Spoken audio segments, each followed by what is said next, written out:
To Ron Paul right now, it says this is all the more reason just to stay out. We can't pick who's going to be in charge or dictate whether someone should stay in charge.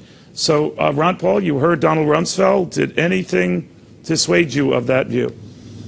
Hardly, and hardly should he be considered an expert on the region. He gave us Iraq and Afghanistan, and he was buddies with Saddam Hussein. You know, he worked with him when Saddam Hussein was actually using poison gases.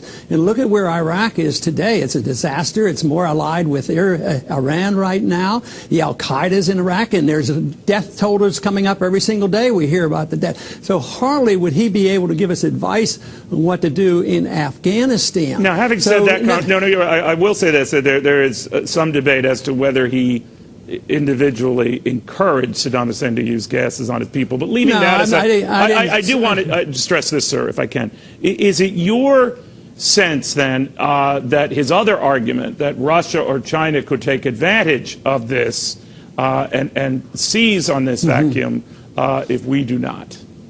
I didn't make that accusation, just to clarify, but we as a country, and he part of it, actually we were allies with Saddam Hussein, but that's a different subject. You're asking about the danger of escalation, really, with Russia and China. I think it's very, very serious, and I think the markets are telling us that, and I think the price of oil is telling us that, because it's really a big thing. So, yes, you know, it's supposed to be a token. I think one of the reasons why they say, well, this isn't regime change, because we're not really positive who set off the gas.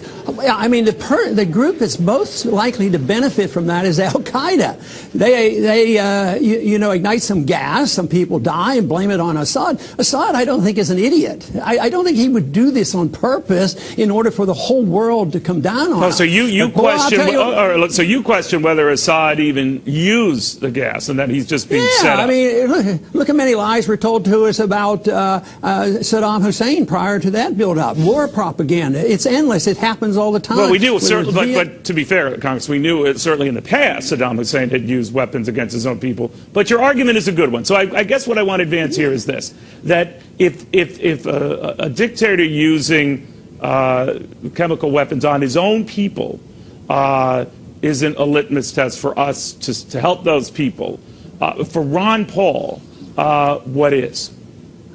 Well, I think getting to the truth of it, and that's what we're not getting to, because when Saddam Hussein used the gases, some of the products were bought from us, and he was still our ally. So you can't ignore that. No, I don't. I think it's a false flag. I think really, indeed. And nobody knows if indeed he was slaughtering people by the thousands, you know, with poison gas. You know, that's a different story, but that isn't the case. Matter of fact, 100,000 deaths are the case. And it's not, you know, the implication is that Assad committed 100,000 killings. There are a lot of factions out there. Why don't we ask, you know, about the Al-Qaeda? Why are we on the side of the Al-Qaeda right now? So I think they want the weapons. The rebels want the weapons. There's a bunch of people in there. Al-Qaeda is part of it. And this is the test for us to drop a couple bombs and then send in weapons. So we're being sucked in. You argue we're being sucked in. It's dangerous. Big time, and it's big risk.